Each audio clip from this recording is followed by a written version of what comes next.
சுவாதி கொலை வழக்கு விசாரணையின் தற்போதைய நிலை குறித்து எமது செய்தியாளர் ராஜா தரும் விவரங்களை கேட்கலாம்.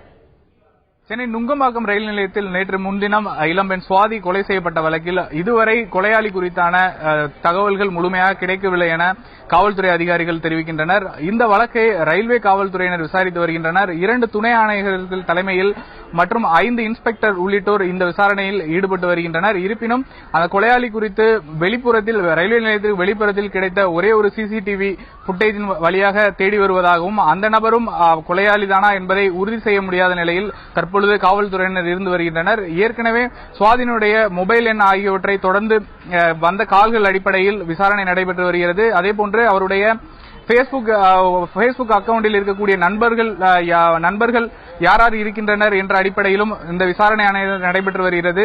சம்பவ இடத்தில் சிசிடிவி இல்லாத காரணத்தினால் கொலை செய்த நபர் யார் என்பதை கண்டுபிடிப்பதில் இன்னும் தொய்வு ஏற்பட்டிருப்பதாக காவல்துறையினர் தெரிவித்து வருகின்றனர். தொடர்ந்து விசாரணை நடைபெற்று வருவதாக தெரிவிக்கும் அவர்கள் தற்பொழுது வரை மேற்கொண்டு முன்னேற்றம் இந்த வழக்கில் எதுவும் ஏற்படவில்லை என தெரிய வருகிறது. இதனிடையே காவல்துறையினருக்கு உடனடியாக இந்த வழக்கில் கைது செய்யவும் உரிய நடவடிக்கைகளை தீவிரமான நடவடிக்கை இந்த வழக்கில் எடுக்க வேண்டும் என உத்தரவிடப்பட்டிருப்பதாகவும் தமிழக அரசு சார்பில் உத்தரவிடப்பட்டிருப்பதாகவும் தகவல்களும் வெளியாகியிருக்கின்றன.